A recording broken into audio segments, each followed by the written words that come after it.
Jadi hari ini saya jelasin materi statistiknya melalui video ini saja. Tapi saya harap tidak mengurangi pemahaman dan pengertian kalian terkait apa yang akan saya sampaikan.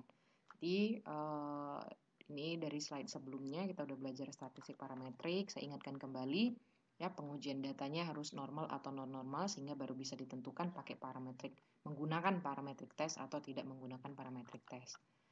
Ini berdasarkan sampelnya, kalau 1 pakai one sample t-test, kalau 2 menggunakan independent t-test atau pair t-test, kalau lebih dari 2 menggunakan ANOVA test. Kita sudah melakukan uji yang one sample t-test, ya, sebagai contohnya, ya, sebagai hasilnya seperti ini. Selanjutnya kita juga sudah melaksanakan atau melakukan independent t-test juga, dengan hasil juga seperti ini, tes normalitasnya hasilnya seperti ini. Lalu juga per sample t-test dengan hasil seperti ini. Lalu kita minggu lalu membahas tentang statistik korelasi, jadi bagaimana menghitung kalau penelitian kalian terkait korelasi. Ini hasil kita minggu lalu.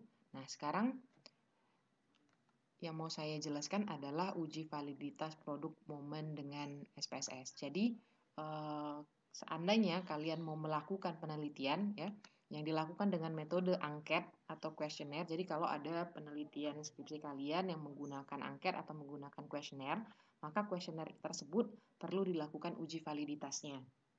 Nah, uji validitas ini berguna untuk mengetahui kevalidan atau kesesuaian angket yang digunakan oleh peneliti untuk memperoleh data dari para responden atau sampel penelitian. Jadi, uji validitas ini dilakukan terlebih dahulu sebelum kalian benar-benar memberikan kuesioner ini kepada sampel kalian yang asli, ya. Nah, yang diujinya ini ya diberikan kepada siapa si kuesioner ini, itu diberikan kepada orang lain. Artinya misal kalau kalian meneliti kelas 7, kelas 1 gitu ya, 7A, 7B, 7C, 7D. Nah, maka kelas A, B, C, D itu tidak boleh kalian berikan kuesioner ini sebagai uji validitas. Bolehnya yang kelas lain. Jadi 7E, 7F, 7G itu yang dikasih. Ya. Jadi ingat bahwa uji validitas tidak diberikan kepada sampelnya, tapi diberikan kepada orang lain yang mempunyai level yang sama dengan si sampel yang kalian akan uji. Oke. Nah, uji validitas produk moment Pearson correlation ini menggunakan prinsip mengkorelasikan atau menghubungkan antara masing-masing skor item atau skor dengan skor total, soal dengan skor total yang diperoleh dari jawaban responden atas kuesionernya. Nah, ini kita contohkan ya. Ini penjelasannya dulu. Jadi setiap uji dalam statistik tentu mempunyai dasar dalam pengambilan keputusan sebagai bahan acuan atau pedoman untuk membuat kesimpulan. Nah, sama seperti validitas produk momen, ya, cara ngambil keputusannya bahwa valid atau tidak valid itu sama, mirip dengan korelasi. Ya. Pertama, kita bandingkan R hitungnya dengan R tabel. Kalau R hitungnya lebih besar daripada R tabel, maka dia valid. Kalau R hitungnya lebih kecil daripada R tabel, maka itemnya itu tidak valid. Yang kedua, syaratnya, ujinya juga bisa kita lihat dengan membandingkan nilai signifikan yang tutil ya dengan probabilitas 0,05, 5% ya. Nah, jika nilai signifikannya itu ya, signifikan errornya yang tutilnya itu lebih kecil daripada 0,05, maka dia positif. Dan Pearson korelasinya ini bernilai positif, nanti ada lambang positif ada negatif, maka itemnya itu valid. Tapi kalau katanya jika nilai signifikan tutilnya lebih kecil dari 0,05 dan tapi dia akan lebih kecil, tapi nilainya negatif, maka item soal angka tersebut tidak valid. Jika nilai signifikannya ini lebih besar daripada 0,05, maka item soal angka tersebut tidak valid.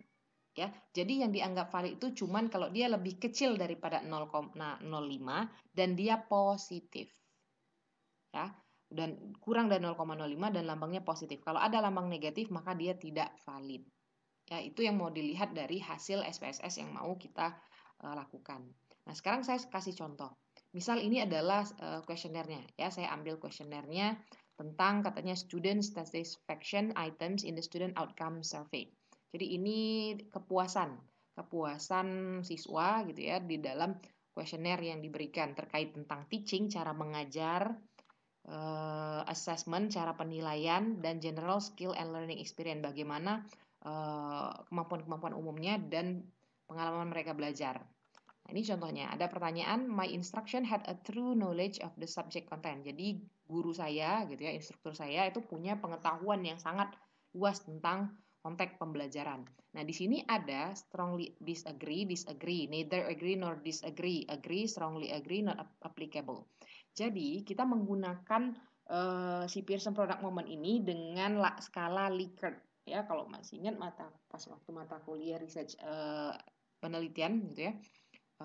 Research methodology ya, jadi ada namanya skala Likert. Jadi skalanya itu ada nilainya ya. Kalau strongly agree ini 6, ini orangnya nggak nyonteng ya, tapi kita sebagai peneliti kita tahu kalau strongly disagree nilainya 6. Kalau agree nilainya berapa, strongly agree nilainya berapa, kalau neither agree nor disagree nilainya berapa, kalau disagree nilainya berapa, strongly disagree nilainya berapa. Jadi ini kan bisa nih, kalau strongly disagree misalnya nilainya 0, kalau disagree nilainya 1, neither agree nor agree nilainya 2, agree nilainya 3, strongly agree nilainya 4. Kalau not applicable misalnya nilainya 0. Gitu ya. Ini dia diacaknya gitu ya. Nah, atau misalnya skala kalian 1, 2, 3, 4, 5, 6. Jadi yang dari tidak setuju, sangat setuju, benar-benar setuju, luar biasa setuju. Nah, itu tergantung kuesionernya masing-masing. Tapi ingat bahwa dia berbentuk skala Likert. Ya. Oke, ini lihat ada 20 soal. Nah, this is the result. Ini adalah hasil dari SPSS saya. Nanti bentuknya seperti ini. Now I will show you how to count it. Sekarang saya tunjukkan bagaimana ngitungnya, ya. Oke, sekarang kita pindah ke SPSS. Ya, sekarang saya masukkan data. Oke, now let me. Oke, sebentar. Ini lagi error. Oke, wait a minute. Oke. Sebentar. Now we open the data. Buka datanya. Okay. Now let me move to Excel. I put it on D. Okay, put it on D. Okay, this is the data. Ya, tes validasi. Saya buka. Jadi nanti untuk latihan kalian semuanya silakan buat ya datanya palsu saja gitu ya. Dibuat nilai dari kuesionernya. Ya. Jadi oke. Jadi dibuat sembarangan saja ya seperti ini. Jadi skala Likertnya itu dari 0 sampai 5 terserah, atau kalian mau ada 3 boleh. 3 mau 5 mau 6 mau berapapun ya range-nya itu. Nah, lalu kalian masukkan ke Excel seperti ini. Ya. Jadi ada nah, saya tunjukkan dulu. Jadi di sini ya, di sini saya masukkan semua datanya ya, dari ada oke, ini tanggungnya ada 29. Jadi saya buat 30 lah gitu ya. 5, saya buat artinya 5, 3. Sorry, ini anggaplah jawabannya 2 semua. 2. Oke, samain aja semua. Ini dia jawabnya sangat tidak setuju semua ya. Berarti karena ada. Nah, di ujung ini, yang paling ujung ya, jadi ini adalah pertanyaan, ini kan pertanyaan ya. Ini jawab pertanyaan 1, 2, 3, 4, 5, 6, 7, 8, 9, 10 dan seterusnya sampai ke pertanyaan 20. Nah, maksudnya yang V21 ini apa? Ini adalah total. Jadi nanti di Excel di paling ujung silakan masukkan juga total nilainya. Ya, jadi di sum aja ujungnya.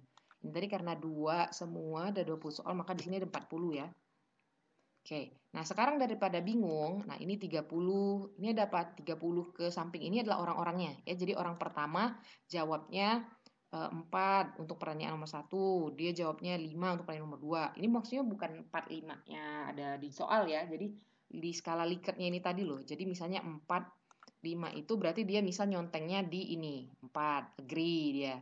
Nomor 2 dia milihnya strongly disagree, 5. Nah, gitu. Ya.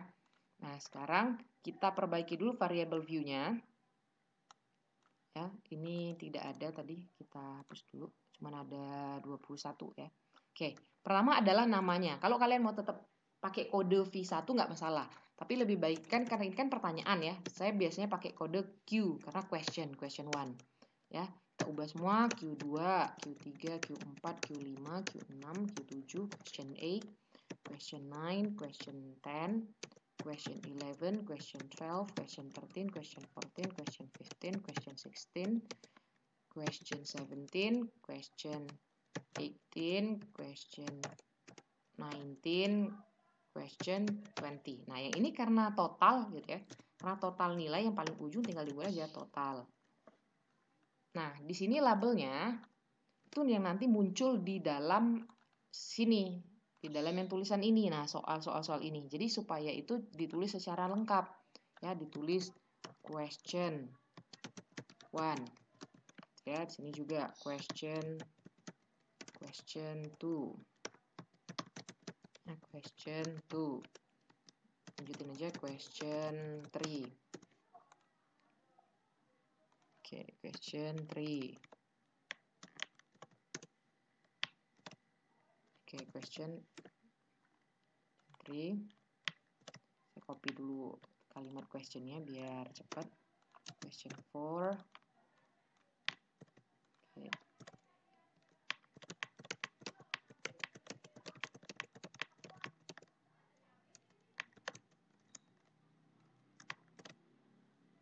Nggak bisa ternyata.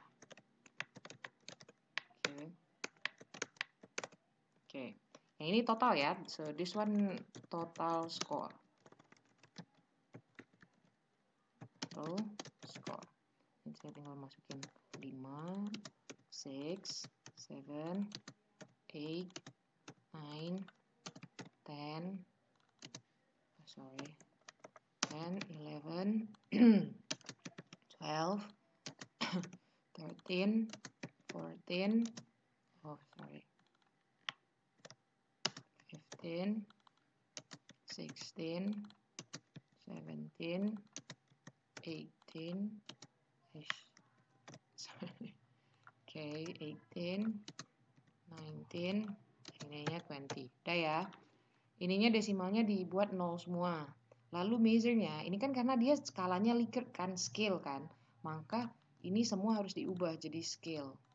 Jangan nominal. Kenapa ya? Karena kan kita nilainya itu kan skala. Ya, jadi skalanya pakai skala Likert pula ya. Jadi ada skala dari nilai 5, 4, 3 itu kan artinya nilainya semakin besar semakin baik. So that's why ininya diubah semua jadi scale. Ya, diubah satu persatu. Oke, termasuk yang totalnya yang paling bawah juga ya. Oke, sekarang udah semua, kita balik lagi ke data view. Nah, jadi seperti ini ya, Q1, Q2, 3 sampai ke ujung dia berubah. Oke, di ujungnya dia berubah, ada total ya. Ini bukan, ini total. Ini kita hapus.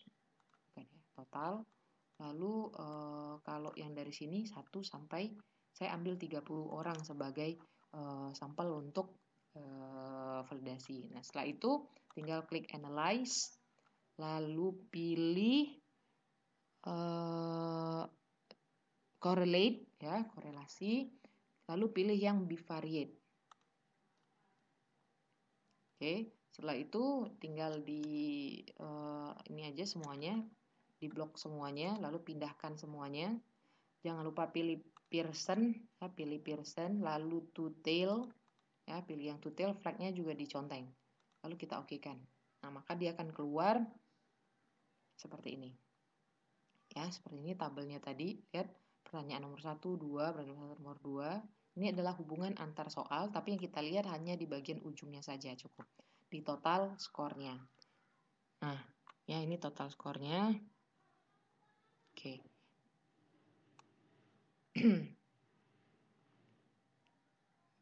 Oke.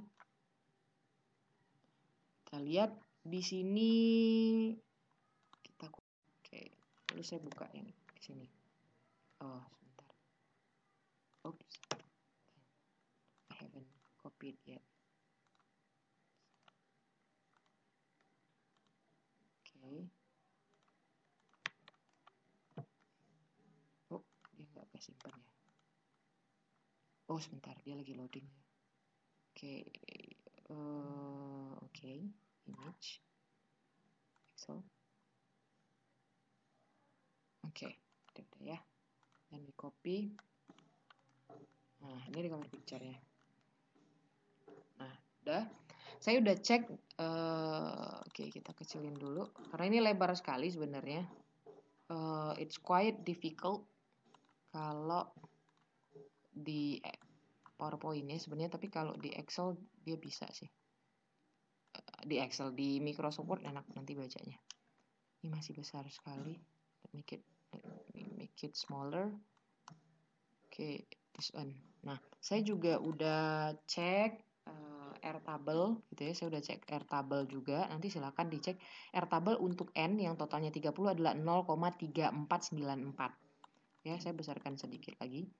Nah, pertama yang kita lihat adalah Airtable-nya. Ya, bagian Airtable itu di bagian nomor 1 nih, ini ya.